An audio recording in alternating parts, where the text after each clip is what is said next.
తెలంగాణ ఉద్యమ నేపథ్యాన్ని వివరించింది. ఇదే నీళ్ళే ఈ దుఃఖము ఈ బాధ మొత్తాన్ని ఈ 10 ఏళ్లలో అడ్రస్ చేయగలంటే పర్ఫెక్ట్గా. నాకైతే ఒక 70-80% సంతృప్తి ఉంది. ఎందుకు ఉంది అంటే కేసీఆర్ గారికి నేనైనా జయశంకర్ గారైనా అప్పుడున్న ఉద్యమ నాయకులైనా ఇన్నయ్య గారైనా తెలంగాణ గోసను ఆయనకు అర్థం చేయించడంలో మేము సక్సెస్ అయినాం. తెలంగాణ అవసరాన్ని ఆయనకు చెప్పడంలో సక్సెస్ అయినాం. తెలంగాణ సెల్ఫ్ సస్టైన్ ఎట్లయితుందో చెప్పడంలో సక్సెస్ అయినాం.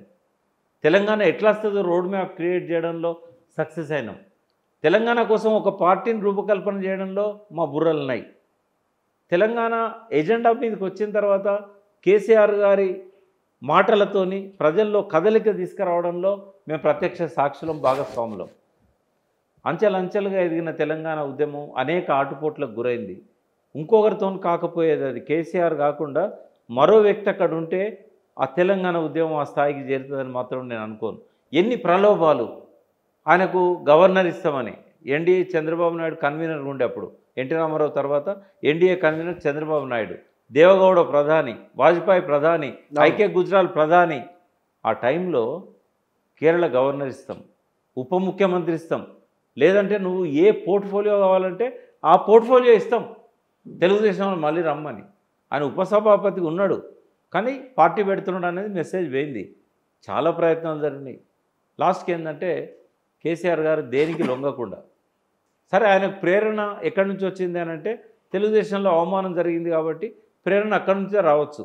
ఉచన ఏదన్నా ఒక ఫైర్ లేకుండా రాకెట్ పైకి పోదు. కేసీఆర్కు ఒక ఫైర్ ఉంది. ఏంటంటే ఆయన ఎట్లా తెలుగుదేశం పార్టీ రెండోసారి అధికారంలోకి రావాలో రోడ్ మ్యాప్ ఇచ్చిన వ్యక్తి కేసీఆర్. ప్రజల వద్దకు పాలన, జన్మభూమి, ఈ ప్రోగ్రామ్స్ అన్నీ ఆయన బ్రెయిన్ చైల్డ్స్.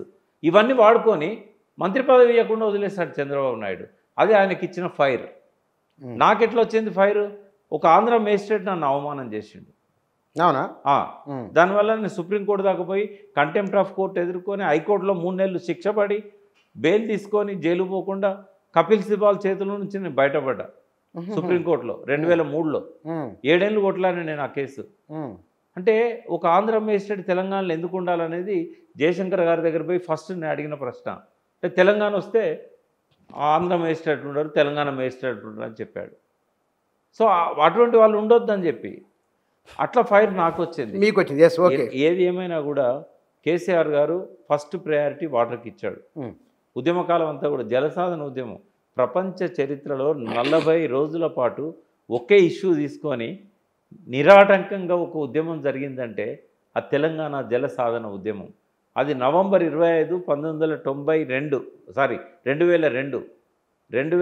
నవంబర్ 25 స్టార్ట్ అయ్యి నవంబర్ 3 జనవరి 6 నాడు 10 లక్షల మందితోని పరేడ్ గ్రౌండ్లో విజయవంతంగా జరిగింది ఆ ఉద్యమం. ఆ మేధా పట్కర్ వచ్చారు దానికి. తర్వాత ముఫ్తీ సయీద్ మహమ్మద్, తర్వాత రామ్ విలాస్ పాస్వాన్, తర్వాత రామస్వామి తమిళనాడు నుంచి అనే మినిస్టర్ ఉండే. ఇట్లా చాలామంది మొదటిసారి తెలంగాణ ఉద్యమాన్ని చూడడానికి వేరే రాష్ట్రాల నుంచి వచ్చారు. అదేంటి అంటే తెలంగాణ జలసాధన ఉద్యమం. కేసీఆర్ గారి మాటలు అప్పుడు నేనే రాశాను ఆయనకు, వాటిని ఎలాబొరేట్ చేసుకొని ఆయన స్పీచ్ ఇచ్చాడు. అది రికార్డ్ చేశాం. 3 గంటల రాత్రి సానా యాదిరెడ్డి గారి స్టూడియోకి వచ్చి రికార్డ్ చేశాడు. ఒక్కొక్క మాట తూటాలాగా పోయింది. అది కొన్ని వేల క్యాసెట్లలో ఒక 8-10 పాటలు రాయించాం. మళ్ళా ఆ పాటలు రాయించడానికి రాత్రిపూట 3 రాత్రులు కూర్చున్నారు కేసీఆర్ గారు. ఈ గోరటి వెంకన్నతోని, గూడ అంజయ్యతో చనిపోయాడు ఆయన. తర్వాత ఇదే అందేశ్రీ గారితోని, మిఠపల్లి సురేందరు, రస్మయ్య బాలకృష్ణ ఆధ్వర్యంలో ఇదంతా జరిగింది. నీళ్ళ గోస ఎట్లా ఉంటుంది అనేది. సో పక్కన కృష్ణమ్మ ఉన్న ఫలితమేమీ లేకపోయే, తలాపున పారుతుంది గోదారి, నీచేను నీచెల్క ఎడారి. ఇట్లాంటి సదాశివుడు రాసిన పాట అది. ఈ పాటలన్నీ కూడా కేసీఆర్ గారు రాయించారు. గోరటి వెంకన్న రాసిన, అంతకుముందే రాసిన కంపతారు సెట్లు కొట్టి సేతాన వేడుంది పల్లె కన్నీరు పెడుతుంది, అదివరకు కాంగ్రెస్ వాడుకున్నది ఆ పాటను. ఇవన్నిటిని మళ్ళీ తీసుకొచ్చాం మేము. పల్లె పల్లెన పల్లెర్లు మొలిసే విమలక్క పాట. అట్లా ఇదొక రూపం తీసుకొచ్చాక కేసీఆర్ గారి మనసులోనే కాదు, తెలంగాణ ఉద్యమంలోకి వచ్చిన ప్రతి మనిషి లోపల ఆ నీళ్ళ గోసాన్ని కనబడ. అందుకే 69 ఉద్యమం కానీ 54లో తెలంగాణ ఉద్యమం కానీ అది ఎక్కువ చర్చ జరగలేదు. మీతో నేను ఒక ఎపిసోడ్ చేస్తా. తెలంగాణ ప్రజలకు 1954-56 మధ్య ఎంత పెద్ద ఉద్యమం వచ్చిందో ఇప్పుడు ఎవరికి తెలియదు. నా పుస్తకంలో కొంత రాశాను నేను. నాన్ముల్కి గోబ్యాక్ ఏమో 52లో వచ్చింది. నేను చెప్పేది ఫజల్ అలీ కమిషన్ వచ్చినప్పుడు తెలంగాణ ఆంధ్రతో కలపొద్దని చెప్పి పెద్ద ఉద్యమం వచ్చింది. ఆ ఉద్యమంలో కానీ 69 ఉద్యమంలో కానీ విద్యార్థులు ఫస్ట్ పాల్గొన్నారు, ఉద్యోగస్తులు తర్వాత పాల్గొన్నారు. గ్రామాలలో పెద్ద కదలిక లేదు, అప్పుడు టీవీలు లేవు. ఒక విద్యార్థులు మాత్రమే. నేను విద్యార్థిగా 7వ తరగతి 8వ తరగతిలో 69 ఉద్యమంలో నేను పాల్గొన్నాను. అయితే ఇట్లా ఈసారి మాత్రం విద్యార్థులు ఉద్యోగులు పక్కకు వెళ్ళు, రైతులు ముందుకు వచ్చారు. సూర్యాపేటలో మీటింగ్ పెడితే మొట్టమొదటిసారి 20 నుంచి 30,000 మంది రైతులు వచ్చారు. అంటే కరువు అనేది ఈ కఠోరమైన. నేను ఒకసారి నాగర్ కర్నూలు బస్సు ఎక్కిన కూర్చాను, మీ ఊరు 98లో.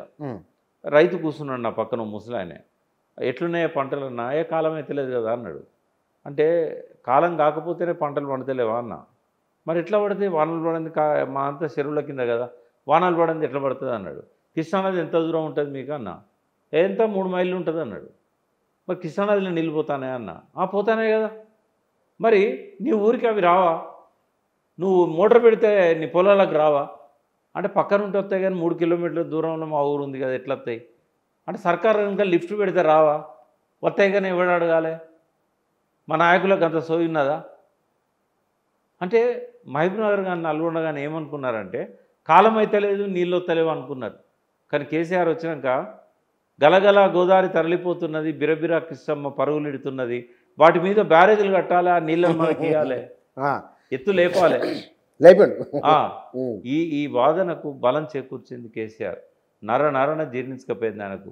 నీళ్లు, నిధులు, నియామకాలు, ఆత్మగౌరవం, ఈ 4 అంశాల మీద ఇప్పుడు నేను చెప్తాను. నీళ్ళు మనం నీళ్ళ విషయం మన కళ్ళ ముందు కనబడింది. దాని కాళేశ్వరం కానీ పాలమూరు ఒకటి చెప్పాను నీకు. ఫస్ట్ ఏమన్నాడు ఆయనే, 1 కోటి ఎకరాల మాగాణం నా స్వప్నం అన్నాడు. పెద్ద పెద్ద ఓడింగులు పెట్టారు, గుర్తుంది.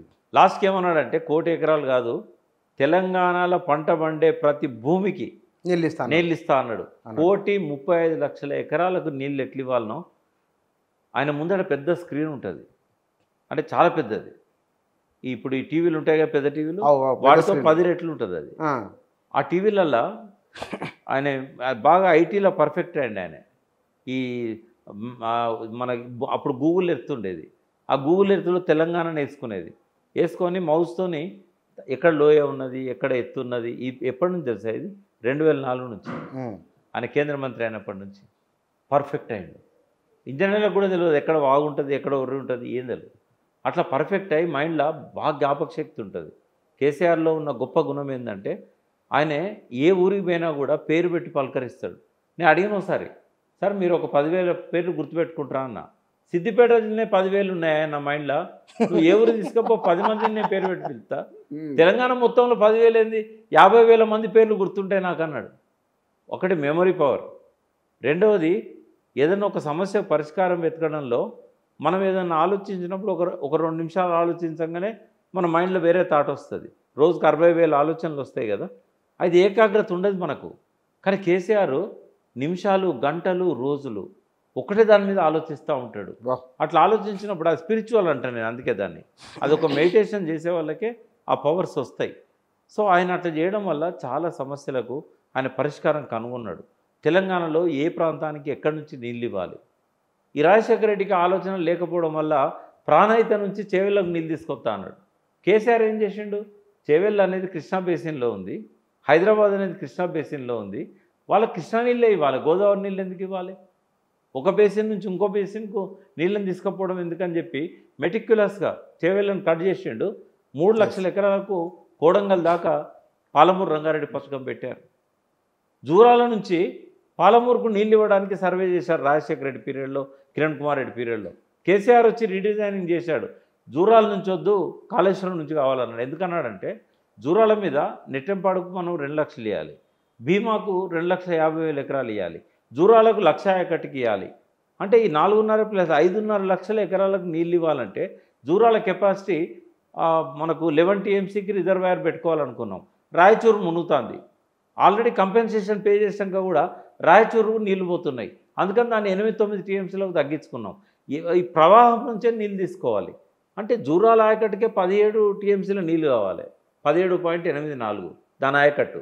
మరి ఈ 5,50,000 ఎకరాలకు అక్కడి నుంచి నీళ్ళు ఎట్టొస్తాయి. నెట్టంపాడు కష్టమైంది, భీమా కష్టమవుతుంది. శ్రీశైలంలో అయితే 200 పైన టీఎంసీల నీళ్లు ఉంటాయి. పోతిరెడ్డిపాడు పెట్టి వాడు తవ్వకపోతున్నాడు. మనం ఎందుకు తీసుకపోవద్దు? అంటే ఎందుకు రీడిజైనింగ్ అవసరమైందని చెప్తున్నా. మళ్ళీ ఈ ఆలోచనలు లేని, అంటే రేవంత్ రెడ్డి ప్రభుత్వంలో ఒక ఇంజనీర్ లేడు. అక్కడికి వస్తాను నిమిషం, మనం ఇక్కడనే ఉన్నాం. ఒకటే నిమిషం. పాలమూరు రంగారెడ్డి గారిని మొన్న కన్సల్టెంట్గా పెట్టారు. పాపం దురదృష్టవశాత్తు ఆర్డర్ వచ్చినాక 2 రోజులకు చనిపోయాడు ఆయన. ఇంకా ఆర్డర్ తీసుకోలేదు, జాయిన్ కాలేదు. అంటే ఆయన ఇవాళ as of now Revanth Reddy ప్రభుత్వంలో ఈ ఇంజనీరింగ్ వ్యవస్థ తప్ప ఒక్క ఇరిగేషన్ అడ్వైజర్ కూడా లేడు ఆయనకు. వీళ్ళు తెలియక మళ్ళీ జూరాలు అన్నారు అనుకో, మొత్తం పాలమూరు రంగారెడ్డి వ్యవస్థకు పోతుంది. అంటే రీడిజైనింగ్ కేసీఆర్ చేసింది. అంటే ఇప్పుడు ఆయన ఏం చేస్తున్నాడు, చీనాలని తీసేస్తున్నాడు కదా, అట్లనే కేసీఆర్ చేసిన ఈ అలైన్మెంట్ అంతా నేను మారుస్తాను అన్నాడు అనుకో, ఆ తెలంగాణకు శాపం అవుతుంది బుచ్చన్న, చాలా నష్టం అవుతుంది. అయితే కేసీఆర్ చేసిన గొప్ప ఏంటంటే 45 లక్షల మెట్రిక్ టన్నుల వడ్లు పండే కాడ 3 కోట్ల వడ్లు పండేటట్టు చేశాడు. కేవలం 16 లక్షల ఎకరాలకే ప్రాజెక్టుల ద్వారా సాగునీరు వచ్చే కాడ, ఈవెన్ తెలంగాణ వచ్చినాక కూడా మొదటి 3 ఏళ్లలో 86% బావులు బోర్ల కిందనే సాగైంది. అయితే ఆయన మార్చిండు ఈ వ్యవస్థను, తలరాత మార్చిండు. మొత్తం దాదాపు ఇవాళ 85 లక్షల ఎకరాలకు ప్రాజెక్టుల ద్వారా నీళ్ళు ఇచ్చినట్టు చేశాడు. అది ఒక గొప్ప అద్భుతం. దాన్నేమో కొనలేము మహాప్రభు అంటున్నారు కదా. అయితే నీళ్ళ గురించి చాలా చర్చ జరిగింది కాబట్టి ఇంకా ఫర్దర్గా నేను పోను. బట్ ఆయన రీడిజైనింగ్ చేసిన అన్నీ కూడా నేను ధృవీకరిస్తున్నా ఒక వాటర్ ఎక్స్పర్ట్గా. ఎక్సలెంట్ డిసిషన్స్ అవి మార్చకూడదు, వాటిని ముందుకు తీసుకెళ్లాలని రేవంత్ రెడ్డి గారు చెప్తున్నా. ఇక్కడ నిధులు నియామకాల మీద మాట్లాడారు. నిధులు ఏంటంటే ఆ సింపుల్, తెలంగాణ ఎప్పుడైతే వేరైందో ఒక్క పైసా కూడా ఆంధ్రకు పోదు కదా, పోదు. అది ఆటోమేటిక్గా సమస్య పరిష్కారమైంది. కానీ కేసీఆర్ గొప్పతనం ఏంటంటే 59,000 కోట్ల ఆదాయం ఉన్న తెలంగాణను 2 లక్షల కోట్లకు పైన దాటించాడు. 7 లక్షల కోట్ల రూపాయలు అప్పయిందని శ్వేతపత్రాలు వరుసగా వచ్చిన మనకు. విద్యుత్ విషయంలోనూ 6 లక్షల ఇరిగేషన్ విషయంలో 6 లక్షల కోట్ల చిల్లర. అవునమ్మా, 6 లక్షల కోట్ల చిల్లర అప్పు మనకుంది. ఎప్పుడు కూడా కూర్చొని గుర్తుపెట్టుకో, ఏదైనా చేయాలంటే డబ్బు కావాలి. మన దగ్గర బతకడానికే డబ్బు లేదు, మరి అభివృద్ధికి డబ్బులు ఎక్కడి నుంచి వస్తాయి? అయితే ఎవరు ఎదిగినా కూడా, ప్రపంచంలో ఎవరు ఎదిగినా కూడా అప్పులతోనే ఎదుగుతారు. అది ఎకానమీలో ఉన్న ప్రిన్సిపల్ అది. ఇప్పుడు అదాని ఎదిగిండు, ఎన్ని కోట్ల అప్పులు ఉన్నాయి? లగడపాటు ఎదిగిండు, ఎన్ని కోట్ల అప్పులు చేసిండు? అప్పుడున్న ఆంధ్ర పెట్టుబడిదారులంతా బ్యాంకులను ముంచింది, అది వేరు విషయం. ఇప్పుడు ఆ రిలయన్స్ ఉన్నది, రిలయన్స్లో వాళ్ళ దగ్గర డబ్బులు ఉన్నాయా? అన్ని అప్పులను షేర్సే కదా. తర్వాత అమెరికా ఉంది. ప్రపంచంలో అన్ని దేశాలకు అమెరికానే అభివృద్ధికి ఒక సంకేతం. ఇవాళ దాదాపు $25 ట్రిలియన్ ఒక బడ్జెట్ వాళ్ళది, జిఎస్డిపి అంటాం మనం. అంటే జీడిపి, వాళ్ళ కంట్రీ జీడిపి ట్రిలియన్స్లలో 25 ట్రిలియన్స్కి పోయింది. అది వాళ్ళ వెనకాలనే చైనా పరిగెడుతున్నది 18 ట్రిలియన్సో 19 ట్రిలియన్సో. మనం ఇండియాలో ఎక్కడ ఉన్నాం? మనం 3rd ఎకానమీగా రావాలని ప్రయత్నం చేస్తున్నాం. ఇప్పుడు 5th ప్లేస్లో మనం ఉన్నాం. మరి అమెరికా ప్రపంచంలో ఉన్న ఒక 150 దేశాల అప్పులు ఎన్ని ఉంటాయో ఒక్క అమెరికాకు అంత అప్పు ఉంటుంది. అంటే ప్రపంచంలోనే అత్యంత అప్పులు చేసిన దేశం అమెరికా. అంటే ఈక్వల్ టు 150 దేశాల అప్పులు. మరి అమెరికాను మనం అనట్లేదే. తర్వాత భారతదేశంలో అప్పులు చేసిన రాష్ట్రాలల్లో మనది ఎక్కడనో 26-27 స్థానంలో ఉంది. మనకంటే ఎక్కువ అప్పులు చేసిన గుజరాత్ ఉంది, మనకంటే ఎక్కువ అప్పులు చేసిన మహారాష్ట్ర ఉన్నది. అంటే ఎక్కడైతే అప్పులు ఉన్నాయో అక్కడనే గ్రోత్ ఉన్నది. కేసీఆర్ అప్పులు చేసి 2 ఉంటాయి ఇక్కడ. నువ్వు బుచ్చన్న నీ కుటుంబం నడవడానికి నువ్వు అప్పు చేసి పెళ్ళిళ్ళకు దావతులకు నువ్వు కోట్లు లక్షలు ఖర్చు పెట్టినావు అనుకో, అది నీకు మెడకు ఉరిగా పడుతుంది, అప్పు ముప్పు అవుతుంది. ఒకవేళ నువ్వే అప్పు తెచ్చి నువ్వు ఏదైనా ఇండస్ట్రీ పెట్టి డెవలప్ చేసినావు అనుకో, అది 10 రెట్లు రిటర్న్ వస్తుంది. అంటే ఉత్పాదక రంగాలు, అనుత్పాదక రంగాలు అంటాం. అనుత్పాదక రంగాలంటే వాటి మీద పెట్టుబడి పెట్టింది ఇంతకుముందు ప్రభుత్వాలు. కేసీఆర్ ఏం చేశాడు? ఉత్పాదక రంగాల మీద పెట్టాడు. ఎక్కడ డబ్బులు పెడితే 10 రెట్లు తిరిగి వస్తే పెట్టాడు. దానివల్ల ఇవాళ ఆదాయం పెరిగింది కదా, కోట్ల అదే 150 అంటే లక్ష కోట్ల 2 లక్షల కోట్లు. అంటే 2 లక్షల కోట్లు అంటే 59,000 కోట్ల నుంచి 1.5 కోట్ల ఆదాయం ఊహించలేనంత ఆ, ఊహించలేనంత. ఊహించలేనంత. అటువంటప్పుడు ఇది పెద్ద ఎక్కువనా 6 లక్షల కోట్లు? ఇక్కడ బడ్జెట్ సమర్థనం ఇది పోలిక చాలా బాగుంది. అమెరికా కేసీఆర్ కూడా అన్నారు, కానీ మీరు దానికి ఇంటెన్సిఫై చేసి చెప్పు. అమెరికా 150 దేశాలు పోల్చి చెప్పడం. నియామకాల విషయంలో ఎందుకు జరిగింది? ఒకటి చెప్పా, ఉద్యమ ట్యాగులైనది కదా. ఒకటి చెప్పానా, వీళ్ళు చెప్పుకోలేకపోయారు ప్రచారంలో. ఈవెన్ నేను కూడా రిజల్ట్స్ వచ్చి గవర్నమెంట్ పడిపోయాక సమీక్షా సమావేశాలప్పుడు కేటీఆర్ గారు చెప్పారు. అంతకంటే ఒక ఎలక్షన్ కంటే 4 రోజుల ముందు టీ హబ్లో ఒక టీ వర్క్స్ అని ఉన్నది. టీ వర్క్స్లో ఒక మీటింగ్ పెట్టి అన్ఎంప్లాయిడ్ యూత్ను కూర్చోబెట్టుకున్నాడు. అశోక్ నగర్, అమీర్పేట వాళ్ళని ఎస్ కూర్చోబెట్టుకొని అప్పుడు చెప్పిండు కేటీఆర్. అదే మాట ఒక వేవ్ లాగా జనంలోకి వెళ్ళి ఉంటే యూత్ టీఆర్ఎస్తో ఉండేవాళ్ళు, కాంగ్రెస్ వైపు చూసేవాళ్ళుగా. పని కట్టుకొని బస్సులో యాత్ర చేసి టీఆర్ఎస్ను ఓడించారు వాళ్ళు. అది జరగకపోయి ఉండేది. ఏంది అంటే భారతదేశంలో అన్ని రాష్ట్రాలతో కంపేర్ చేసినప్పుడు జనాభా నిష్పత్తి ప్రకారం అత్యంత ఎక్కువ ఉద్యోగాలు ఇచ్చిన రాష్ట్రం తెలంగాణ. ఏది లాస్ట్ 10 ఏళ్లలో ఎన్ని ఇచ్చారు? దాదాపుగా 1,60,000 1,70,000 ఉద్యోగాలు ఇచ్చారు. అంటే ఒక్కడి పుచ్చన్న, నిరుద్యోగ సమస్యకు పరిష్కారము ప్రభుత్వ ఉద్యోగాల్లో లేదు. ఇది నిరుద్యోగ యువత అర్థం చేసుకోవాలి. అంటే పుట్టిన ప్రతివాడు చదువుకుంటున్న కాలం ఇది, వెనకటి కాలం కాదు బడికి పంపను నేను అని. ఇప్పుడు ఏంటంటే ప్రతి పిల్లవాడిని చదివిస్తున్నారు. కొందరు 7వ తరగతి డ్రాప్ అవుట్స్ అవుతారు, కొందరు 10th డ్రాప్ అవుట్స్ అవుతారు. కానీ అల్టిమేట్గా డిగ్రీ తీసుకునే వాళ్ళు ఎంతమంది ఉంటున్నారు తెలుసా? ప్రతి సంవత్సరం 4 లక్షల నుంచి 5 లక్షల మంది ఒక్క తెలంగాణ రాష్ట్రంలోనే ఉంటున్నారు. అంటే మొత్తం 10 ఏళ్లలో ఎంతమంది కొత్తగా డిగ్రీలు తీసుకొని 40 లక్షలు, 40 నుంచి 50 లక్షల మంది తీసుకొని ఉంటారు. ఉద్యోగాలు ఏ దేశంలో కానీ ఏ రాష్ట్రంలో కానీ 1% మ్యాక్సిమం 1.5%కే ఉద్యోగాలు వస్తాయి. ఇక్కడ హైదరాబాద్ చాలా పెద్ద సిటీ మనకు ఉంది కాబట్టి 1/3 population of Telangana living in Hyderabad. 3,70,00,000 మంది తెలంగాణ పాపులేషన్, 1,45,00,000 మంది ఓన్లీ ఔటర్ రింగ్ రోడ్ పరిధిలో ఉన్నారు. ఇక్కడ ఎట్లా తెలుస్తుంది లెక్క అంటే Hyderabad metro water work sewerage board ఏదైతుందో ఎంతమందికి నీళ్ళు ఇస్తున్నామని లెక్క చెప్పింది. ఇది 5 ఏళ్ల కిందనే 1,42,00,000 మందికి నీళ్ళు ఇస్తున్నారు వాళ్ళు ఔటర్ రింగ్ రోడ్ లోపల లోపల. అంటే ఎన్ని మున్సిపాలిటీలు ఔటర్ రింగ్ రోడ్ లోపల, ఎన్ని కార్పొరేషన్లు ఉన్నాయి. ఇప్పుడు రేవంత్ రెడ్డి అదంతా కలిపి ఒకటే హైదరాబాద్ చేస్తానన్నాడు. బట్ 9కి పైన మున్సిపాలిటీలు ఉన్నాయి, మున్సిపల్ కార్పొరేషన్లు ఉన్నాయి. అయితే ఇవన్నీ కూడా ఔటర్ రింగ్ రోడ్ లోపల. అంటే 1/3 జనాభా ఈజ్ లివింగ్ ఇన్ హైదరాబాద్. కాబట్టి ఉద్యోగులు పెరుగుతారు. మనకు ఉండేది ఎంత మ్యాక్సిమం అంటే 2 లక్షల కోట్లు ఇప్పుడు వస్తున్నది రెవెన్యూ రాబడులు. అయితే 40% నుంచి 60% పెన్షన్లకు జీతాలకు పోతుంది. ఏ రాష్ట్రంలో అయినా వచ్చే ఆదాయంలో 40 to 60%. తెలంగాణలో అయితే మోర్ దెన్ 50%. అవును, ఉద్యోగులు ఎక్కువ ఉన్నారు. దాదాపు 5.5 లక్షల దాకా ఉంటారు ఉద్యోగాలు. గవర్నమెంట్ ఉద్యోగాలు, ఉద్యోగాలు, పెన్షనర్స్ అందరు కలుపుకొని. పెన్షనర్స్ కాక. అవునా? అంటే ఎట్లా అంటే ఈ కొంతమంది ఎయిడెడ్ టీచర్స్ ఉంటారు, కొంతమంది పబ్లిక్ సెక్టర్ వర్కర్స్ ఉంటారు. ఇవన్నీ కలిపి చెప్తారు. అంటే ప్రభుత్వం నుంచి డబ్బులు పోయేది ఖజానా నుంచి ఒక 5-5.5 లక్షల మంది పైనే ఉంటారు. అయితే ఒకవేళ కనుక నువ్వు 1.5% కాక 2% పోయినావు అనుకో, బడ్జెట్లో 70-80% పోతుంది పెన్షన్లకు జీతాలకు. ఇక నీకు రోడ్లకు కానీ, విద్యకు కానీ, వైద్యానికి కానీ, ఇతర డెవలప్మెంట్స్కి కానీ ఎక్కడి నుంచి వస్తాయమ్మ డబ్బులు? కాబట్టి ఏ ప్రభుత్వం అయినా అంతకు మించి ఉద్యోగులను పెంచదు. అందుకే చాలా ప్రభుత్వాలు ఏం చేస్తాయి, వేకెన్సీలు వచ్చినప్పుడు ఫిల్ చేయరు, వాళ్ళు అట్లే పెడతారు. ఎందుకంటే వేకెన్సీ ఉంటే వానికి జీతం ఇవ్వాల్సిన అవసరం ఉండదు కదా. ఇంకోటి ఎరియర్స్ ఇవ్వలేక 3 ఏళ్ళు పెంచాడు కేసీఆర్. ఎందుకంటే రిటైర్మెంట్ అయితే వాళ్ళకి ఎరియర్స్ ఇవ్వాలి, డబ్బులు వాళ్ళ జీతం అంటే కొద్ది డబ్బు, ఎరియర్స్ అయితే చాలా ఎక్కువైంది కదా. ఒక్కొక్కరికి 50 లక్షలు 40 లక్షలు ఇవ్వాల్సి వస్తుంది కదా. అది ఇవ్వలేక 3 ఏళ్ళు పెంచాడు రిటైర్మెంట్ 61 సంవత్సరాలు. అది కూడా అసహనానికి దారి తీసింది. కొంతమందిని ఇంకెక్కువ మందిని ఉద్యోగాల్లోకి తీసుకునే అవకాశం లేకుండా చేసింది. అయితే నిజంగా 10 ఏళ్ల కాలంలో 1,40,00,000-1,50,000 ఉద్యోగాలు అంటే కేవలం అందరు టీఎస్పీఎస్సీనే చూశారు. 34,000 ఉద్యోగాలు కదా వాళ్ళు ఇచ్చింది అని అంటారు. ఇది ఫస్ట్ టర్మ్ అయిపోయినట్టు. బట్ రిక్రూట్మెంట్ బోర్డు చాలా ఉన్నాయి బుచ్చన్న. పోలీస్ రిక్రూట్మెంట్ బోర్డు ఉంది, మెడికల్ రిక్రూట్మెంట్ బోర్డు ఉంది. ఒక్కొక్క శాఖకు ఓన్ రిక్రూట్మెంట్ బోర్డ్స్ ఉన్నాయి. కేసీఆర్ నోటి మాటగానైతే అప్పుడు అన్నాడు అవుట్సోర్సింగ్ ఇవన్నీ ఉండయి, అన్ని రెగ్యులరైజ్ చేస్తామని. కానీ కానీయలేదు. ఎలక్ట్రిసిటీ బోర్డులో ఆయన రెగ్యులరైజ్ చేస్తే కోర్టుకు ఆక్షేపించింది.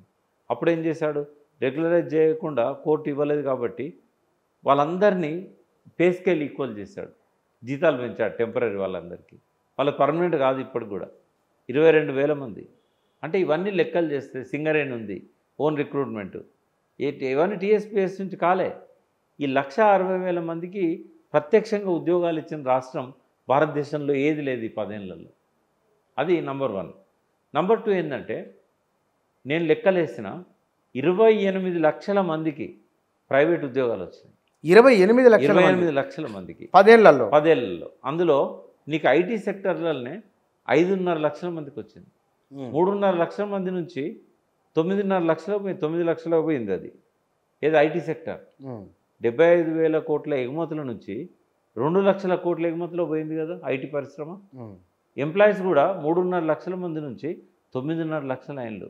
అంటే ప్రశ్నిస్తారు, ఇప్పుడు ఇమీడియట్ కామెంట్ పెడతారు మన మిత్రులంతా, మరి వీళ్ళంతా తెలంగాణలో లేనా అని అంటారు. అవును, వాళ్ళు తెలంగాణలో అయినా కాకపోయినా తెలంగాణలో 6 లక్షల ఉద్యోగాలు, దాదాపు 5.5 లక్షల ఉద్యోగాలు ఒక ఐటీ సెక్టర్లో వచ్చినాయి. తర్వాత కూర్చొన్న టీఎస్ ఐపాస్ పెట్టారు కదా, అవును, ర్యాపిడ్గా ఇండస్ట్రీస్ వచ్చినాయి. ఎన్ని ఉన్నాయి తెలుసా? 25,000 ఇండస్ట్రీస్ వచ్చాయి మనకి. ఆ ఇండస్ట్రీస్ మొత్తంలో కూడా 16 లక్షల ఉద్యోగాల కల్పన జరిగింది. ఆ భారీ పరిశ్రమలు కావచ్చు, మధ్యస్థ పరిశ్రమలు కావచ్చు, చాలా చిన్నవి కావచ్చు, ఎంఎస్ఎంఈలో ఉన్న 10 మంది ఎంప్లాయీస్ ఉన్నాయో కావచ్చు, 16 లక్షల మంది ఇండస్ట్రీస్లలో రిక్రూట్ అయినలు. తర్వాత బయోటెక్నాలజీ అద్భుతంగా గ్రోత్ అయింది. జినోమ్ వ్యాలీ అది స్టార్ట్ అయింది కాంగ్రెస్ పీరియడ్, చంద్రబాబు పీరియడే కావచ్చు, బట్ అద్భుతంగా గ్రోత్ వచ్చింది అంటే కేటీఆర్ గారు చాకచక్యంతో ఇండస్ట్రీస్ మినిస్టర్గా ఈ 10 ఏళ్ళ నుండి అద్భుతంగా ఆయన చేశాడు. ఆయన ఫస్ట్ ఏం చేశాడు? పంచాయతీరాజ్ మినిస్ట్రీ తీసుకున్నాడు. ఎవరు? కేటీఆర్. తర్వాత ఆయనకు అర్థమైంది నిరుద్యోగ సమస్య పరిష్కారం కావాలంటే ఇండస్ట్రీస్ని రప్పియాలి, వేరే దేశాలకు పోవాల్సి ఉంటుంది అని చెప్పి ఏం చేశాడు? ఐటీ ఇండస్ట్రీ ఆయన పెట్టుకొని పంచాయతీరాజ్ని ఇమ్మీడియట్గా ఆయన నుంచి జూపల్లి కృష్ణారావు గారికి అప్పుడు బదిలీ చేశాడు. సో ఆయన రావడం అనేది తెలంగాణ అదృష్టం. ఎందుకంటే అందులో కూడా ఒక 4-5 లక్షల ఉద్యోగాలు వచ్చినాయి. అంటే ఇట్లా ఏ ఫీల్డ్ తీసుకో, సింగరేణిలో కూడా డిపెండెంట్ జాబ్స్ ఇచ్చారు. పోలీస్ రిక్రూట్మెంట్లో చాలామందికి ఉద్యోగాలు వచ్చినాయి. ఇట్లా చెప్పినవి కానీ చెప్పని కానీ అవుట్సోర్సింగ్ కానీ ఇదంతా కూడా చూసినప్పుడు ఒక 28 లక్షల మందికి ఓవరాల్ ఉపాధి. మరి ఎక్కడ ఎస్టాబ్లిష్ కాలేదు, ఇది చెప్పుకోలేదు కూర్చొన్న. చెప్పుకోలేదు, ఎందుకు చెప్పుకోలేదు? చేసింది చెప్పుకోలేని అసమర్థత బీఆర్ఎస్ అయితే ఒక్క దానికి 10 అబద్ధాలు జోడించి ఈ పార్టీని మట్టిలో కలిపింది రేవంత్ రెడ్డి టీం, కాంగ్రెస్ పార్టీ. కానీ అనుభవంలో చూసిన ప్రజలకు తెలియదా ఏ జీవితంలో ఏ మార్పు వచ్చింది ఏమిటనేది? అంటే ప్రజలకు వాళ్ళ సర్కిల్లో ఉన్నది తెలుస్తుంది. ఇంకోటి ఏంటంటే ఇక్కడ ఇంకో సమస్య చెప్పాలి. మనం ట్యాగ్ లైన్లో నీళ్లు నిధులు నియామకాలను జయశంకర్ గారు అన్నారు, మేమంతా కలిపి ఆత్మగౌరవం అని ఇంకోటి జోడించాం. పాషావాయర్ గారు కానీ, ఎన్ వేణుగోపాల్ గారు కానీ, నేను కానీ ఎక్కడ మాట్లాడినా మూడింటితో పాటు ఆత్మగౌరవం అని మాట్లాడేది. ఎందుకంటే సెకండ్ క్లాస్ సిటిజన్స్గా మళ్ళీ చూసేది కదా. అవును, యాదగిరి ఇట్లాంటి పాత్రలు ఆంధ్రలో చాలా అందరి అనుభవంలో ఉన్నాయి కదా. అయితే భాషను అపహాస్యం చేశారు, మన గౌరవాన్ని తగ్గించారు. అయితే దీన్ని ఏంటంటే ఆత్మగౌరవం అనే పదం మనం జోడించాం. అయితే తెలంగాణలో కేసీఆర్ చేసిన పాలన 10 సంవత్సరాల పాలన ఆత్మహత్యలను చాలా వరకు తగ్గించింది. అంటే నీళ్ళ కోసం ఆత్మహత్యలు చేసుకొని కరెంటు నీళ్ళ చావులు లేవు, వేరే ఆత్మహత్యలనే రకరకాల కారణాలు, చాలా కారణాలు. అది ఆయన ఒక మొట్టమొదటి విజయం. గడప గడపకు మంచినీరు ఇవ్వడం అనేది సరే పర్ఫెక్షన్ అనేవాడు డిక్షనరీనే ఉంటుంది. అన్ని ఊళ్ళల్లో ప్రతి ఇంటికి వచ్చినాయని అడిగితే ఓ 98%, 99% వచ్చి ఉంటాయి. మామూలు విజయం కాదు అది కూడా. అది కూడా చాలా భారతదేశంలోనే మొట్టమొదటిది. అది కూడా ట్రీటెడ్ వాటర్. మనం కొనే బిస్లరీ కిన్లే కంటే కూడా pH వాల్యూ ఎక్కువ ఉంటుంది. pH వాల్యూ అనేది మన ఆరోగ్యానికి సంబంధించింది. కేసీఆర్ ఏమనుకున్నాడంటే నీళ్లతోనే 75% జబ్బులు వస్తున్నాయి, సో అవి పోవాలని చెప్పి క్లోరైడ్ ఇట్లాంటివి కలిపి దాన్ని అంతా కూడా క్లీన్ చేసి మనకి ఇస్తున్నారు. ఇది ఒక గొప్ప అచీవ్మెంట్.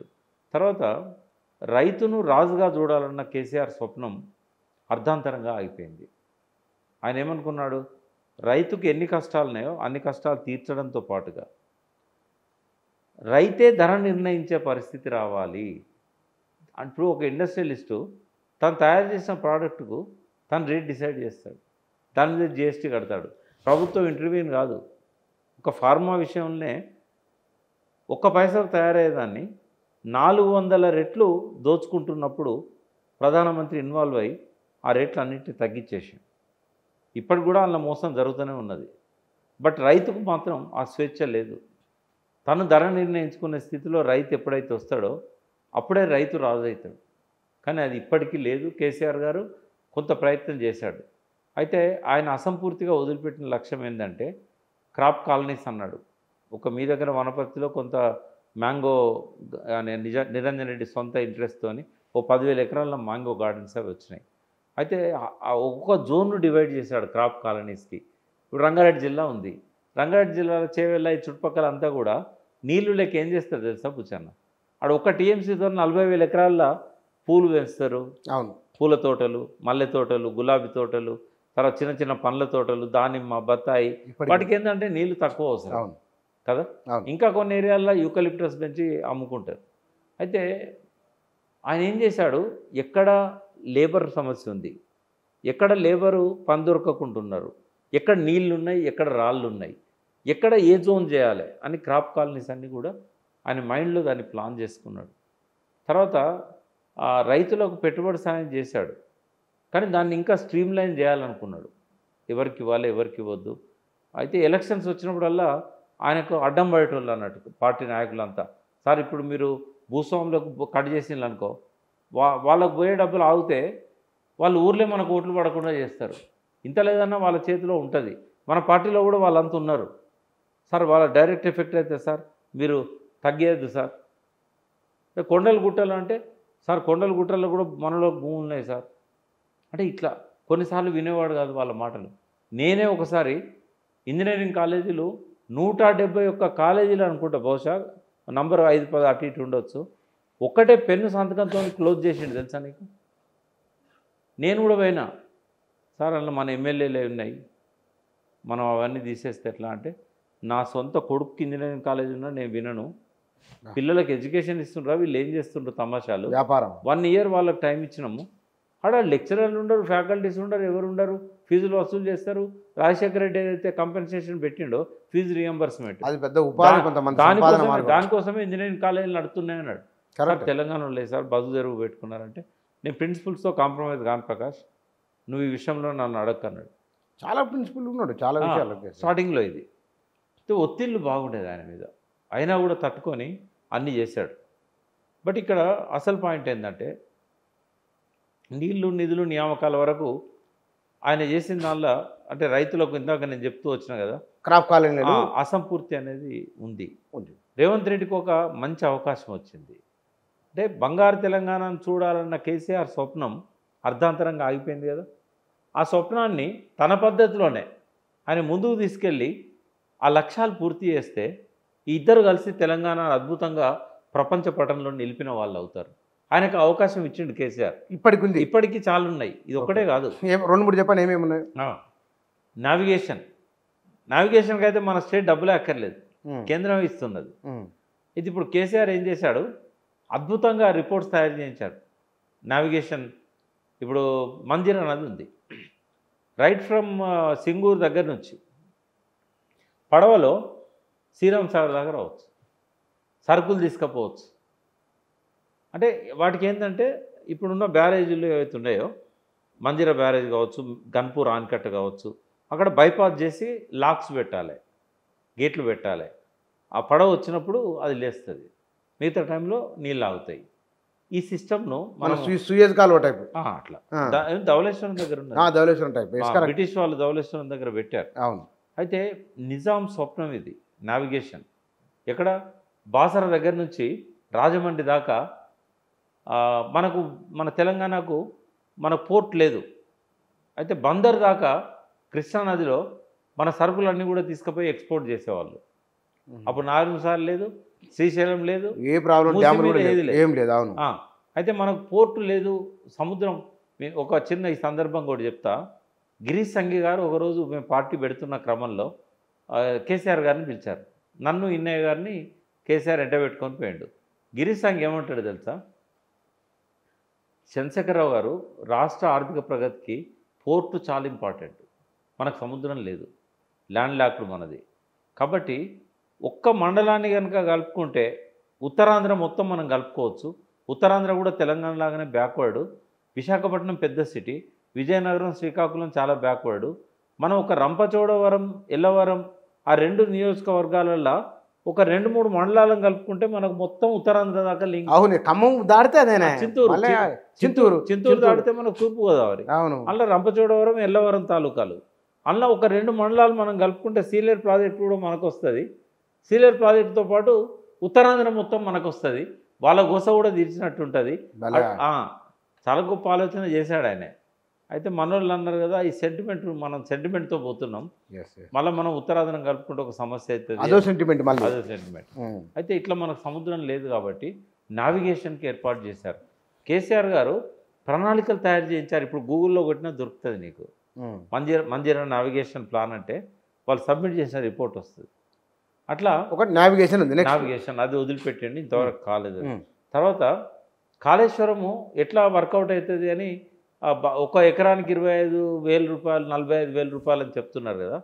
కేవలం పంటల మీదనే ఆలోచించకుండా నీళ్ళల్లో చేపలు, ఎక్కడ మనం అన్నారం దగ్గర, సుందిళ్ళ దగ్గర, మేడిగడ్డను రేపు రిపేర్ చేస్తే మేడిగడ్డ దగ్గర ఎన్ని చేపలు పెంచవచ్చు మనం. దేశానికి మొత్తం, దేశం మొత్తానికి మనం సప్లై చేయగలుగుతాం ఫ్రెష్ వాటర్. గోదావరి బ్యారేజ్ మూత మనం నవంబర్లో గేట్లు ఎత్తాం. నవంబర్ నుంచి మార్చ్, ఏప్రిల్ వరకు ఆ 4 నెలల్లో మనకి ఎక్కడి నుంచి నీళ్ళు అవుతాయంటే దుమ్ముగూడెం దగ్గర నుంచి సీతారామ ప్రాజెక్టు అని కడుతున్నారు కింద. దుమ్ముగూడెం దగ్గర నుంచి కడెం దాకా దగ్గర 300 కిలోమీటర్లు అవుతుంది.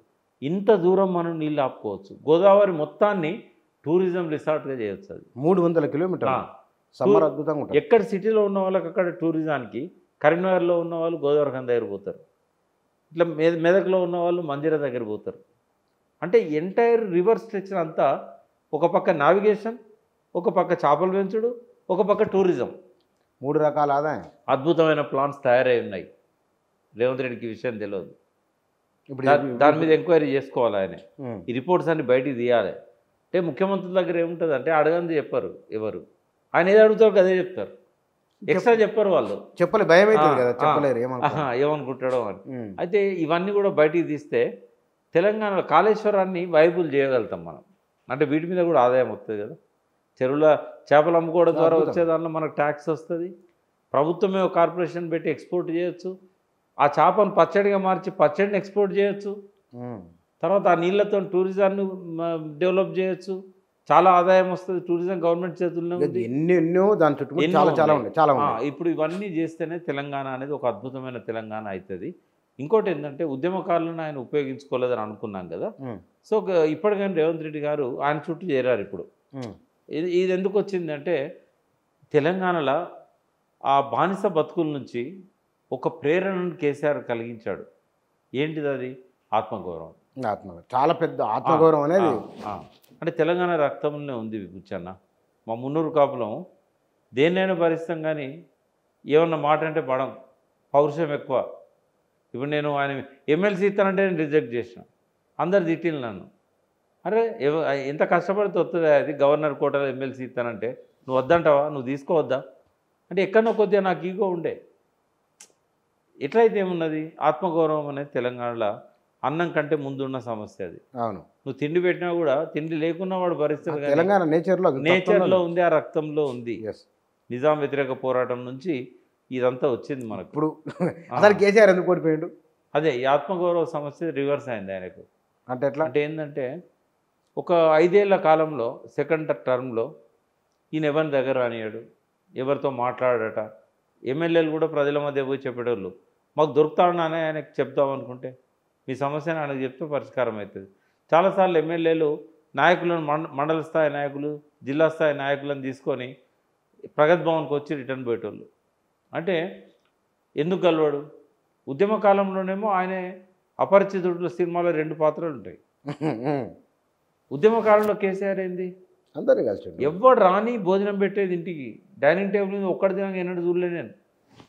అంటే ఒక మనిషి ఇంత చనువుగా ఉండి పేరు పెట్టి భుజం ఇచ్చేసి పల్లెనిద్రప్పుడు ఇంటికి వచ్చి వాళ్ళ ఇంట్లో గడంచెలు పండుకొని పొద్దున్న లేసి ఆపులు వేసుకొని అందరు భుజాల మీద చేతులు వేసుకొని వాడవాడ తిరిగిన వ్యక్తి ఉద్యమ కాలంలో ప్రతి వ్యక్తిని పేరు పెట్టి పిలిచి ఆదరించిన వ్యక్తి సీఎం కాగానే గింత గమ్మండా, మమ్మల్ని లెక్క చేయడా అంటే సీఎం అయితే బిజీ అవుతాడు, కానీ అసలే దగ్గర రాని పరిస్థితి ఉన్నదనేది వాస్తవంగా. ఆయన ఎప్పుడు ఎవరిని కావాలన్నా పిలుచుకునేటోడు. కొన్నిసార్లు ఆయన కమ్యూనికేషన్ గ్యాప్ కూడా ఉండేది. వాళ్ళు వచ్చి అక్కడ బయట వెయిట్ చేసి పోయేటోళ్ళు ఆయనకు తెలియకపోయేది. అంటే దేవుడు వరం ఇచ్చినా పూజారి వరం ఇయ్యడం అంటారు కదా, అంటే పూజారి ఆ సీఎంఓలో ఉన్న కొంతమంది ఇప్పటికి కూడా ఉన్నారు కేసీఆర్ చుట్టూ. ఎవరు వచ్చినా ఆయనకు చెప్పారు. ఎవరు వాళ్ళు ఇప్పుడు తెలుసుకోండి మరిగా పేరు చెప్పాను. బట్ ఏంటంటే చాలామంది ఆయనకు ఆ వ్యక్తి ముందటనే చెప్పారు, సార్ మేము ఈ పార్టీ వదిలిపెట్టిపోవడానికి ఈ వ్యక్తి కారణం, మేమేం చెప్పినా మీకు చెప్పకపోయేది, మమ్మల్ని కలవనీయకపోయేది.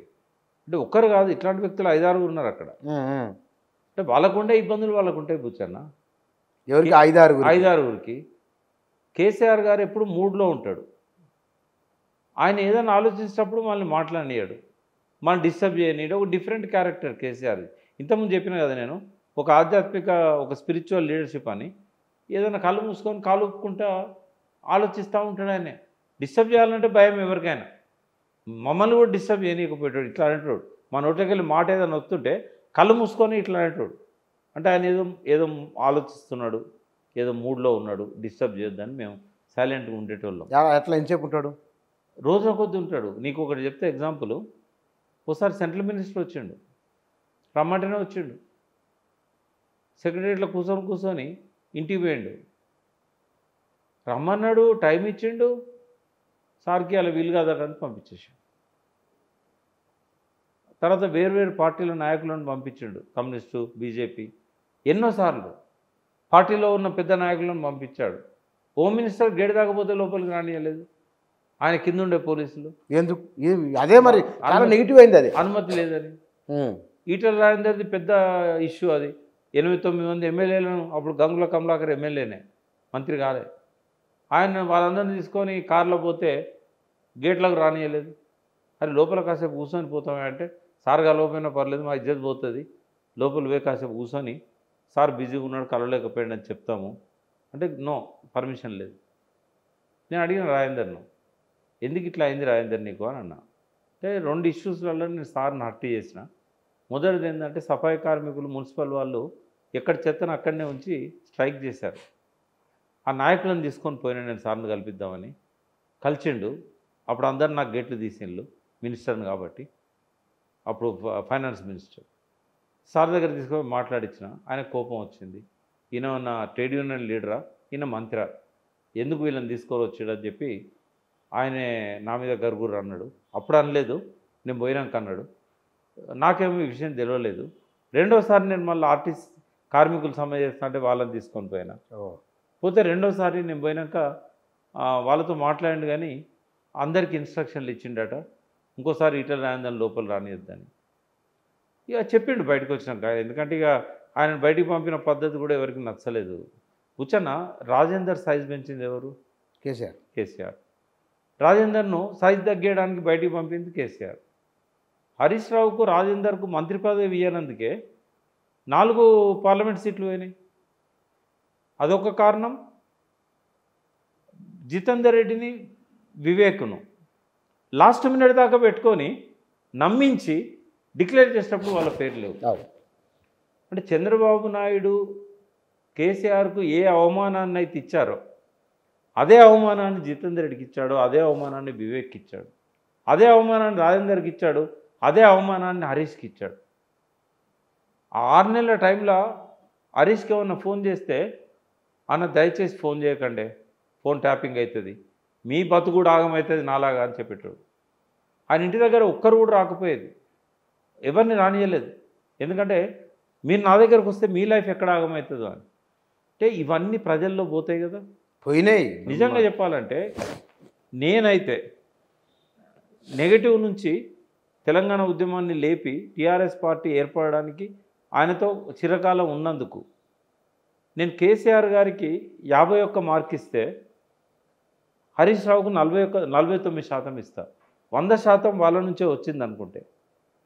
ఒక 1% కేసీఆర్ ఎక్కువ, కానీ హరీష్ లేకపోతే తెలంగాణ ఉద్యమం లేదు, హరీష్ లేకపోతే తెలంగాణ పార్టీ లేదు. అడుగున పడ్డప్పుడల్లా ఆర్థిక సమస్యల్లో కానీ ఇతరత్ర కానీ క్రైసిస్లో కానీ ఆయన కరెక్ట్ అది, ఆయన క్రైసిస్ మేనేజర్. ఎవరిని పార్టీలోకి తీసుకొచ్చినా కూడా వేరే పార్టీలోకి వెళ్ళి హరీష్ రోల్ లేకుండా లేదు. లేదు, అసలు కలిసే వ్యక్తి ఎవరంటే ఆయన ఒక్కరి పేరే. మొన్న ఎలక్షన్లో కూడా చెప్పకూడదు కానీ అందరు చేయించారు కేసీఆర్కు డబ్బులు లేనప్పుడు. ఎస్, ఒక్క హరీష్ ఆదుకున్నాడు, మళ్ళీ అన్నీ మళ్ళీ ఆదుకున్నాడు. అంటే పడుతున్నప్పుడల్లా లేపింది ఆయనే. ఆయనకు నువ్వు మంత్రి పదవి ఇవ్వకపోతే ప్రజలు ఏమనుకుంటారు? బాగా చాలా ఈటల రాజేందర్ను అవును. ప్రతిపక్ష నాయకుడిని చేసింది నువ్వు, నీ టీఆర్ఎస్ ఫ్లోర్ లీడర్ని అవును. 2 సార్లు. రాజశేఖర రెడ్డి గవర్నమెంట్లో, కిరణ్ కుమార్ రెడ్డి రోషయ్య గవర్నమెంట్లో ఎవరు ప్రతిపక్షాన్ని నడిపింది? అసెంబ్లీలో ఎవరు తెలంగాణ కోసం? ఇంకొకటి, ఈటల రాజేందర్ చేసిన ఒక గొప్ప పని తెలవాలి అందరికీ. ఎవ్వరు అరెస్ట్ అయినా బెయిల్ మీద తీసుకురావడానికి డబ్బులు డిపాజిట్ చేసింది ఈటల. కొన్ని కోట్ల రూపాయలు. కొన్ని ఎన్ఆర్ఐ కోట్లు. ఈటల రాజేందరు, కొంతమంది ఎన్ఆర్ఐస్లో హరీష్ రావు. అప్పుడు కేసీఆర్ గారు ఏం రూపాయి పంపలే, వీళ్ళ ఫోన్లు చేసి చెప్పేటోడు, వాళ్ళని చూసుకోండి. నేను క్యాంపస్ స్టూడెంట్సే, ఇప్పటి డిపాజిట్లు ఉన్నాయి కోట్లలో, వాళ్ళు పంపినాయి. అంటే ఆ లాఠీచార్జ్ జరుగుతున్నా, ఎవరైనా చనిపోయినా ఓదార్చడానికి పోయింది ఎవరు? 1-2 కేసులలో మాత్రమే కేసీఆర్ గారు వచ్చారు. ఏదో ఆ క్యాంపస్ ముందట అవునవును ఆ, అంతే అంతే, అరే ఒక రెండుకి ఆ. కానీ మొత్తం వీళ్ళే కదా ఓదార్చింది. మరి ఇటువంటి వ్యక్తులను నువ్వు పక్కన పెట్టి దొంగలందరికీ నువ్వు వేరే పార్టీలలో వచ్చిన మంత్రి పదవులు ఇస్తే మండదా జనానికి? వివేక్ ఏం పాపం చేసిండని నువ్వు అప్పుడు ఇవ్వలేదు? ఆయన ఎలిజిబుల్ కాదా? జితేందర్ రెడ్డి ప్రతిసారి, జితేందర్ రెడ్డి అయితే చాలా విచిత్రంగా ఉంటుంది. నేను జితేందర్ రెడ్డి నాతోనే ఉన్నాడు ఆ రోజు. నా పేరు అనౌన్స్ అవుతుంది అన్న ఇప్పుడు అని అన్నాడు. అంటే మంచిదే కదా, సంతోషం, అడ్వాన్స్ కంగ్రాచులేషన్స్ అన్న. ఇద్దరం కూర్చొని టీవీ చూస్తాను. ఆయన ఎవరి పేరు, మన్నే శ్రీనివాసరెడ్డి పేరు అనౌన్స్ చేసి బాగా మండిపడ్డాడు. ఏం చేయాలన్నా అన్నాడు. ఏం చేయకు అన్న. లేదు లేదు, నేను సైలెంట్గా ఎట్లుంటా అంటే, కాదు ఈ ఒక్కరోజు నువ్వు ఒప్పుకోవట్టు. నరేంద్ర కూడా గిట్లనే ఆగమైండు. కేసీఆర్ గారు అంతకంటే గొప్ప పొజిషన్ ఏమైనా నాకు ఇస్తాడేమో, అందుకే నాకు టికెట్ ఇవ్వలేదు అని చెప్పు మీడియాలో. నువ్వు అంత మించి ఏం చెప్పకు, తిట్టకు అని చెప్పిన. ఆవేశాన్ని అంతా అంచుకొని మహబూబ్నగర్ పోయి ప్రెస్ మీట్ పెట్టి, బహుశా కేసీఆర్ గారు నాకు టికెట్ ఇవ్వలేదు అని అంటే ఆయన మనసులో ఇంకేదన్నా పెద్ద పాత్ర నాకు ఉండొచ్చు అన్నాడు. కానీ అక్కడి నుంచి కాల్ రాలేదు, ఈయన కలుస్తానంటే పిలుపు ఇవ్వలేదు అపాయింట్మెంట్. ముందు క్షణం దాకా సంతోష్ కానీ ఇంకోరు కానీ అన్న నీకే వస్తుందని చెప్పుకుంటూ వచ్చిండు. అక్కడనేమో అరుణకు అనౌన్స్ చేసిండు ఆ సీటు. ఎవరో అరుణ అనుకుంటా లాస్ట్ టైం పోటీ చేసి. ఏం చేయడానికి లేదు ఆయనకు. వేరే పార్టీలో పోదామంటే అన్ని పేర్లు అనౌన్స్ అయినాయి. ఎందుకట్ట జరిగింది? ఆయన చెప్పింది చెప్తాను నేను. ఆయన కేసీఆర్తోని నరేంద్ర మోడీ దగ్గర పోయినప్పుడల్లా జిత్తు బాగున్నావా అంటాడు ఆయన. జితేందర్ రెడ్డి బీజేపీలో ఎంపీ కాదు ఇదివరకు. అవును. అప్పుడు మోడీ ఏంది? అప్పుడు మోడీ ఏం లేదు, మామూలు కార్యకర్త. మన వినోద్ ఉన్నాడు కదా, వినోద్ హరిశ్చంద్ర మాథూర్ లేన్లో వినోద్ ఇంట్లో ఒక చిన్న అవుట్ హౌస్ ఉంటుంది, జనరల్ వాచ్మెన్ల కోసం కడతారు. అది అన్న మోడీ ఉండేవాడు 9 సంవత్సరాల నాడు. అప్పుడు వినోద్ లేడు, బట్ వినోద్ ఉన్న క్వార్టర్ వినోద్ దగ్గరలో వినోద్ ఇంటికి నేను పోయినప్పుడు వినోద్ చెప్పిండు, ఇంట్లో మోడీ 9 ఏళ్ళు ఉన్నాడు ప్రకాష్, స్నానం చేసి బ్యాగ్ వేసుకొని బయట పోయేటోడు, రాత్రి వచ్చేటోడు. అంటే మోడీ అట్లున్న టైంలో జితేందర్ రెడ్డి ఎంపీ ఉన్నాడు. కొంచెం ఆయన ఎక్కడున్నా కూడా చెడు ఆగడు, బాగా హై ప్రొఫైల్లో ఉంటాడు. అయితే 2 సార్లు జిత్తు ఎట్లున్నావు ఏంది అని కేసీఆర్ని పక్కబెట్టి జిత్తుతో మాట్లాడాడు నరేంద్ర మోదీ. తర్వాత ఒకసారి తీసుకుపోలేదు ఆయన, వేర్ ఈజ్ అవర్ జిత్తు అని అడిగాడు. కేసీఆర్ ఏమనుకున్నాడు, రేపు ఏమన్నా గవర్నమెంట్లో అటు ఇటు అయితే జితేందర్ రెడ్డి మనతో ఉండడు, మోడీ పిలిస్తే పోతాడు అని ఆయనకి ఇవ్వలేదు. వివేక్ ఇవ్వకపోవడానికి వివేక్ చెప్పింది ఏంటంటే, దళిత వర్గాలల్లో అంత ఎదిగొచ్చిన నాయకులు లేరు. అప్పుడు వెంకటస్వామి, మళ్ళీ వివేక్ పొజిషన్ వచ్చింది. తెలంగాణ ఉద్యమంలో పార్లమెంట్లో టీఆర్ఎస్కు 1-2 ఎంపీలు ఉన్నప్పుడు, అంటే ఇద్దరున్నా కూడా విజయశాంతి లాస్ట్లో వెళ్ళిపోయింది, బిల్లు పెట్టే టైంలో లేదు. అవును. బట్ ఆ కథ అంతా నడిపించిన దానిలో వివేక్ది కీలక పాత్ర. చాలా చాలా క్రూషియల్. అయితే ఒక ఎదిగొచ్చిన డబ్బులు కూడా ఇచ్చిండు ఆయన, చనిపోతే వాళ్ళ కుటుంబాల సొంత చాలా చేసిండు. అందరినీ రాజగోపాల్ రెడ్డి, వివేక్, పొన్నము, మధుయాష్కి వీళ్ళంతా కలిసి. అయితే నన్ను ఒక అట్టడుగు వర్గంలో నుంచి ఎదిగొచ్చినా కదా, డబ్బు ఉంది, పత్రిక ఉంది, ఛానల్ ఉంది, ఎక్కడనో ఒకడ నన్ను గొంతు కోయాలనుకున్నాడు, ఇంకా ఎదగనియడం ఆయనకి ఇష్టం లేదు, అందుకని నన్ను తొక్కేసిండు అని చెప్పిండు. అందుకే మళ్ళీ ఆయన వేరే పార్టీలోకి వెళ్ళిపోయాడు, బీజేపీలోకి వెళ్ళిపోయాడు. అంటే ఏదన్నా కావచ్చు, కేసీఆర్ మనసులో ఏమన్నా ఉండొచ్చు, ప్రజలు ఏమనుకుంటారు అనేది చెప్తాను నేను. ఏ ఆత్మగౌరవ సమస్యనైతే ప్రజల ముందు పెట్టి వాళ్ళ నరాన అణువున ఆత్మగౌరవ సమస్యను జీర్ణించేటట్టు కేసీఆర్ చేశాడో అదే తిరిగి ఆయనను కాటేసింది. అందువల్ల ఓటమి, అంతే, అందువల్లనే ఓటమి. ఎందుకంటే అంటే ఓటమికి ఒక 5-6 ప్రధాన కారణాలు ఉన్నాయి. ఇది కూడా ఒకటి, చేసిన ప్రగతి చెప్పుకోలేవడం కూడా ఒకటి, ప్రజలల్లా వీళ్ళు పనికిరాని వాళ్ళు అని నిర్ధారించబడ్డ తర్వాత మూడోసారి నేను కుక్క నిలబెట్ట గెలుస్తుంది అన్న పద్ధతిలో మళ్ళీ వానికే, ప్రజలు అసహించుకున్న వానికే టికెట్ ఇవ్వడం మూడో కారణం. రేవంత్ రెడ్డి చెప్పే అబద్ధాలను, కాంగ్రెస్ పార్టీ చేసే అసత్యాలను నమ్మిన వాళ్ళు నాలుగో కారణం. ప్రజలు అభివృద్ధి గురించి పట్టించుకోకుండా సంక్షేమానికి పెద్దపీట వేసి సంక్షేమమే నాకేమొస్తుంది అంటే, ముఖ్యమంత్రి అయిన ఆయన డబ్బులు సంపాదించుకుంటాడు, మంత్రులు అయిన వాళ్ళు డబ్బులు సంపాదించుకుంటాను, ఎమ్మెల్యేలు అయిన వాళ్ళు డబ్బులు సంపాదించుకుంటాను, అంతే. నాకేంది, మేము కట్టిన పనులే కదా వచ్చింది అది. అది నాకేంది అన్నప్పుడు సంక్షేమం ప్రధానంగా వస్తుంది. ఈయన 2000 ఇస్తా అన్నాడు, ఆయన 4000 ఇస్తా అన్నాడు. ఈయన మహిళలకు 2500 ఇస్తా అన్నాడు, ఫ్రీ బస్ అన్నాడు. 6 గ్యారంటీల పాత్ర తక్కువ కాదు. ఆయన అవన్నీ ప్రకటించిన తర్వాత కేసీఆర్ 2వ విడత మేనిఫెస్టో రిలీజ్ చేశాడు, సవరించుకోలేదు. మళ్ళీ రేవంత్ రెడ్డితో ప్రభావితమై అందులో చెప్పిన వాటిని మళ్ళీ ఇంకే చేసిండు. అది మొత్తం అది అంటే ఆడ లీడ్ చేసింది ఎవరు? ఎలక్షన్ క్యాంపెయిన్ లీడ్ చేసింది కాంగ్రెస్ అయితే అనుసరించింది కేసీఆర్ అయింది. కర్ణాటకలో ఎప్పుడైతే 6 గ్యారంటీలు 5 గ్యారంటీలు అక్కడ సక్సెస్ అయిందో ఆలోచించాల్సి ఉండే. ఏం పోయేది, బస్సు ఫ్రీ బస్సు కేసీఆర్ పెట్టకపోయేటోడా? నెలకు 3 కోట్లే కదా ఈజీగా. ఇప్పుడు ఇట్లా ఆయన ఆలోచనలు ఎందుకో మందగించినాయి మొత్తం. కూర్చొన్నా ఇక్కడ ఒక్క నిమిషం, ఇక్కడ ఒక ఇంపార్టెంట్ విషయం చెప్తా. ఎప్పుడూ ఐప్యాడ్ ఆయన చేతిలో ఉంటుంది, సెల్ ఫోన్ పట్టాడు కానీ ఐప్యాడ్ పడతాడు, ఎప్పుడూ ఎల్ఈడి లైట్ల కింద కూర్చుంటాడు. ఈ నాన్ అయనైజింగ్ రేడియేషన్ ఏదైతే ఎల్ఈడి నుంచి వస్తుందో అది మన న్యూరాన్స్ని దెబ్బతీస్తుంది. ఓహో. ఇప్పుడు ప్రగతి భవన్ తర్వాత సెక్రటేరియట్ ఎంత దేదీప్యమానంగా వెలుగుతూ ఉంటుంది. అవును. అక్కడ ఉన్న ఎంత రేడియేషన్ అది అంటే మైండ్ను పనిచేయకుండా చేస్తుంది కూర్చొన్న. అవునా? మనల్ని సమయస్ఫూర్తి, చురుగ్గా ఆలోచించడము ఇవన్నీ పోతాయి. ఇవన్నీ ఇప్పుడు కేసీఆర్ మీద ఎఫెక్ట్ పడ్డాయి. కేసీఆర్ మీద మాత్రం డెఫినెట్గా ఒక్కటైతే చెప్పగలుగుతా, ఎలక్షన్ల ముందు కేసీఆర్ ఆలోచించిన పద్ధతి, షార్ప్నెస్, అద్భుతమైన వ్యూహము, ఎత్తుగడలు, ఆయన ఉపన్యాసంలో ఆయన మించిన వాడు లేడు. కానీ అత్యంత పేలవైన ఉపన్యాసాలు మొన్న అయినాయి రిపీటెడ్గా. 96 ఉపన్యాసాలు ఒక్క తిరగనే ఉంటాయి. ఊరు పేర్లు మారుతాయి, నియోజకవర్గ అభ్యర్థుల పేర్లు మారుతాయి, రొటీన్ ఉన్నది. ఎట్లా అయిపోయిందంటే పిల్లలు కూడా చెప్తున్నారు ఇప్పుడు ఈ మాట అంటాడు చూడు అని. అవును. అంటే ఇవన్నీ కూడా ఆయన దెబ్బతీసినాయి కూర్చొని, ఇది కూడా ఒక కారణం అని చెప్తున్నాను. ఈ లోగో మార్చడం ఒకటి, చిహ్నాలు మారుస్తామనే ఒక చర్చ జరుగుతున్నది కదా, మరి కాకతీయ కళాతోరణము, చార్మినారు తీసేస్తారు అనేది ఒకటి. రాష్ట్ర గేయాన్ని ఆయన పట్టించుకోలేదు, ఈయన పట్టించుకుంటే వెల్ అండ్ గుడ్, బాగానే ఉంది అంతవరకు. సంగీత సారథ్యంలో అదొక వివాదం ఉన్నది, దీనిపైన ఏమంటారు? అంటే ఒక చట్ట కోణంలో, రాజ్యాంగ కోణంలో చూసినప్పుడు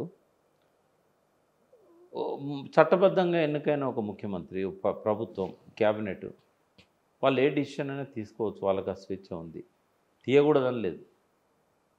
గీతానికి సంబంధించినంత వరకు రాజ్యాంగంలో ఒక జాతీయ గీతం గురించే ఉంది కానీ రాష్ట్ర గీతాలకు రాజ్యాంగ రక్షణ లేదు. అది వాళ్ళ సంతృప్తి కోసం రాసుకుంటారు, పాడుకుంటారు.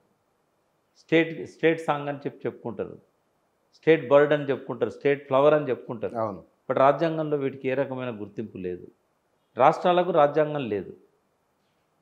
ఇవి చట్టబద్ధత లేనివి అన్నప్పుడు వాటి ఉల్లంఘించినా ఏం చెప్పేది పట్టింపు లేదు. ఇప్పుడు మా తెలుగు తల్లికి మల్లెపూదండ రాష్ట్ర గీతం. అవును. తెలంగాణ ఉద్యమ కాలం అంతా జయ జయ తెలంగాణ పాడుకున్నాం, దాని జోలికి పోలేదు. ఒకటి జయ జయ తెలంగాణ రాష్ట్ర గీతంగా ప్రకటించకపోయినా పాఠ్యపుస్తకాల్లో ప్రింట్ చేశారు, కాలేజీలలో, స్కూళ్ళల్లో ఈరోజు కూడా ప్రార్థనలో జయ జయ తెలంగాణ పాడుతున్నారు. దానికి ఏం పనిష్మెంట్ ఉండదు. అంటే ఇవేంటంటే ఒక ముఖ్యమంత్రికి ఉన్న హక్కులు. మరి చేయొచ్చు ఆయన. కాకపోతే ఏంటంటే ప్రజల కోణం నుంచి చూసినప్పుడు కొన్ని ఎస్టాబ్లిష్ అయినవి ఉంటాయి బుచ్చన్న. అనవసరం గెలకడం ఎందుకు వాటిని? ఇప్పుడు నీ పేరు బుచ్చన్న, నేను బుచ్చన్న కదా శ్యాంప్రసాద్ అని పెట్టుకున్నావు అనుకోను, రేపటి నుంచి మళ్ళీ చెప్పుకొని ఊరంతా చెప్పుకోవాలి. ఆల్రెడీ నీకు బ్రాండ్ ఉంది కదా. అంటే ఒకసారి ఇంకోటి అందులో తప్పేం లేదు, అది కాకతీయ కళాతోరణం ఉండడం అనేది ప్రభువులు వాళ్ళు ప్రభువులని కాదు, అది మన వారసత్వ సంపద, వారసత్వ చిహ్నాలు అవి. ఒక కాకతీయ ద్వారం ఉంది. ఇప్పుడు గేట్వే ఆఫ్ ఇండియా అంటాం. ఎక్కడైనా ఢిల్లీలో గొప్పగా చెప్పుకోవాలనుకుంటే ఇండియా గేట్ దగ్గర పోతాం, బాంబేలో గొప్పగా చెప్పుకోవాలంటే గేట్వే ఆఫ్ ఇండియా దగ్గర పోతాం. ఆ తాజ్ హోటల్ పక్కన సముద్రం, ఎవరైనా ఫారెన్ నుంచి రావాలంటే దాని నుంచి వచ్చేటోళ్ళు అన్నట్టు.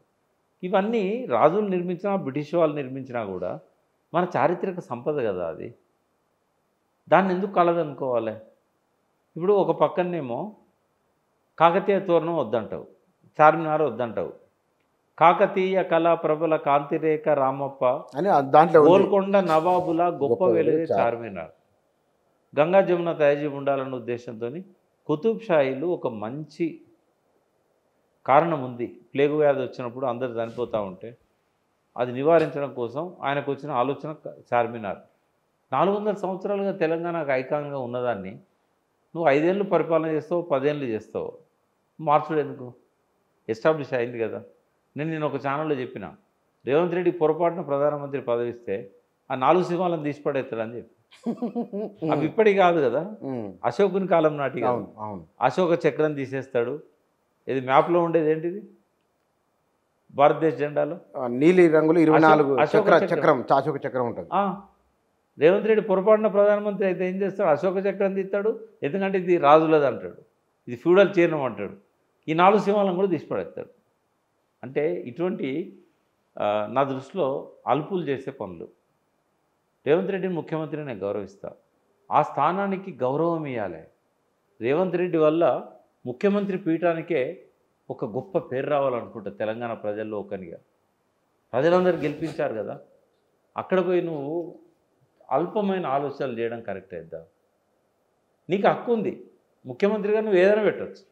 కానీ ప్రజలందరిలో ఎస్టాబ్లిష్ అయిన వాటిని, చారిత్రక వారసత్వ సంపదని, తెలంగాణ పౌరులు భారతదేశంలో ప్రపంచంలో ఎక్కడున్నా కూడా ఇది మా కాకతీయ తోరణం అంటే కాకతీయ తోరణాన్ని కేవలం ఒక డిజైన్గా చూడొద్దు, అది సంస్కృతి వారసత్వం. మొత్తము ముస్లిం రాజుల పరిపాలన 600 సంవత్సరాలు ఉన్నా కూడా తెలంగాణ సంస్కృతి బతికింది అంటే కాకతీయాలలో బీజాలు ఉన్నాయి. అన్నం తిన్నారు ఇక్కడ రైతులు అంటే కాకతీయులు కట్టించిన గోలు చెరువుల సిస్టమ్. నిజాం పాలన మొత్తంలో చీకటి కోణం, చీకటి అధ్యాయం, కాసిం రజ్వీ, రజాకార్లు. కాకతీయుల మొత్తం కథనంలో, వాళ్ళ పాలనలో, 300 ఏళ్ళ పాలనలో వాళ్ళ చీకటి కోణం సమ్మక్క సారక్క వాళ్ళని చంపడం, యుద్ధం చేసి. అంటే ప్రతి రాజుకు మెరుపులు ఉంటాయి, మరకలు ఉంటాయి. చారిత్రక వెలుగులో వారసత్వం మనది, చారిత్రక సంపద మనది. ఎందుకు గర్వపడదాం? చార్మినార్ మాది, కుతుబ్ షాహీలు మా రాజులు. కుతుబ్ షాహీల పాలన కూడా పీడన లేదు, సంస్కృతిని కాపాడారు. హిందూ ముస్లిం సంస్కృతిని బాయ్ బాయ్ అన్నారు. గాంధీ వచ్చి గంగా జమున తహజీబ్ అన్నాడు. ఇది యమున అనుకుంటారు, గంగా జమున, జమున గంగను బంగ్లాదేశ్లో జమున అని పిలుస్తారు. అక్కడ నుంచి ఒక నది వచ్చి గంగలో కలుస్తుంది. అయితే అది ముస్లిం కంట్రీ నుంచి వస్తుంది, ఇదేమో హిందూ కంట్రీ నుంచి వస్తుంది. అంటే గంగా ఆ బంగ్లాదేశ్ నుంచి వచ్చింది, ఈ ఇండియా నుంచి వచ్చింది, ఒక దగ్గర కలిస్తే గంగా జమున తహజీబ్. అయితే గాంధీ చెప్పాడు ఫస్ట్ ఇక్కడ భాగ్యరెడ్డి వర్మ పిలిచినప్పుడు 1920s వచ్చి చెప్పిండు ఆయన.